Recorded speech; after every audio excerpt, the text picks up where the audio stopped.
အားလုံးပဲမင်္ဂလာပါဒါကတော့မြန်မာ fan တွေတော်တော်များများသိထားတဲ့ Sir Black ပါ Sir Black ကဒီနေ့မှာပဲ One Championship ကနေပြီးတော့သူ့ရဲ့ဒီ name card တစ်ခုကိုချပြလာခဲ့တယ်ပေါ့နော်ဒီချပြလာတဲ့အပေါ်မှာတော်တော်ကြီးမြန်တယ်လို့ထင်တယ်ပေါ့နော်အရန်အများစောနေသလားပေါ့ဆိုတော့ပုံမှန်ဆိုလို့ရှိရင်ဒါတစ်လလောက်အလိုတစ်ပတ်နှစ်ပတ်လောက်အလိုချပြလိရှိတယ်ပေါ့နော်အရန်ကြီးဒီဝေးကြီးမှထိုးမဲ့ပွဲတစ်ခုကိုဒီနေ့ကတည်းကဒီလကတည်းကတင်ထားတာမျိုးသိပြီးတော့မတွေ့ရဘူးပေါ့နော်ဆိုတော့ဒီပွဲကြမှာအခုလိုမျိုးဟိုတော်တော်ကြာတစ်လနှစ်လလောက်နှစ်လပေါ့လေ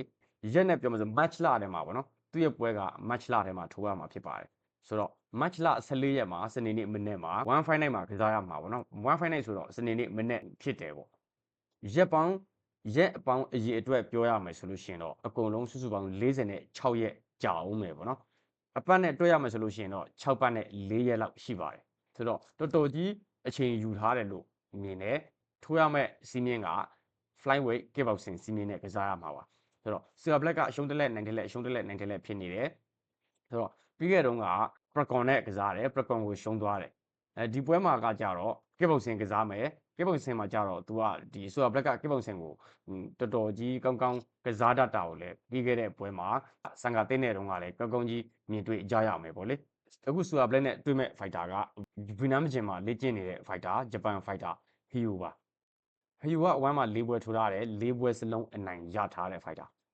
သူထိုးထားတဲ့သူတွေကပထမဆုံး1ပွဲမှာသူတွေးတာကဂျပန် fighter ထိုးရတာကဂျီလီယာ fighter ကိုသူကဒီအမှတ်နဲ့နိုင်ကြထားတယ်ပေါ့နော်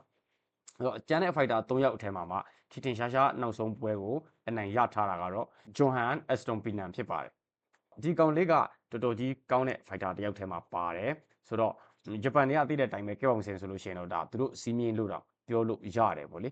ဟီယိုရဲ့အသက်က24နှစ်ပဲရှိသေးတယ်တွက်တယ်မြန်တယ်အရန်ကောင်းတယ် look it တွေအရန်ကောင်းတယ်လက်သီးတွေကောင်းတယ်ဆိုတော့ဘယ်ညာလက်သီးတွေ1 2တွေတော်တော်ကောင်းတယ်ဆိုတော့ဒီကောင်လေးကလည်းဒီ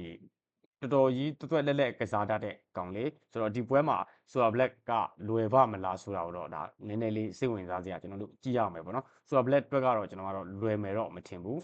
နည်းနည်းလေးတော့ယုံရလိမ့်မယ်ပေါ့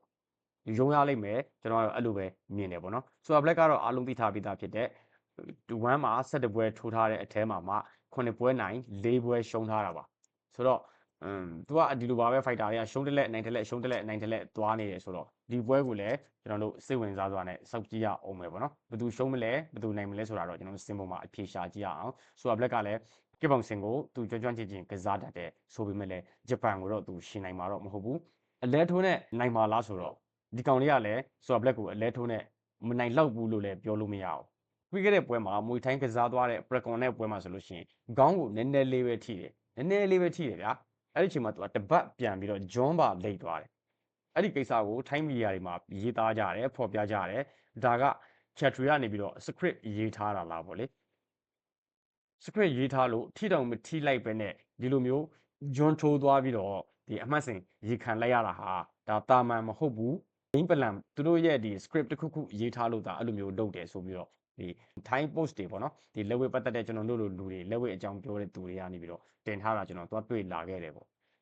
ဆိုတော့ဒီပွဲမှာလည်းဘယ်လိုလာမလဲဆိုတော့အဲ့ဒီမှာကြည့်ချင်းအားဖြင့် Sir Black ကတော်တော်ကြီး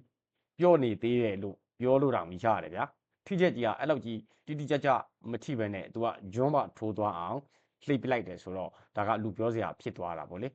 ဆိုတော့ဒီဂျပန် fighter ကလည်းအရန်ကောင်းတယ်ဆိုတော့မိတ်ဆွေတို့ရောဒီပွဲကိုဘယ်လိုမြင်လဲ comment လေးမှာတစ်ချက်တော့ရေးသွားပေးပါအောင်ကျွန်တော်ကတော့ဂျပန် fighter ဘက်က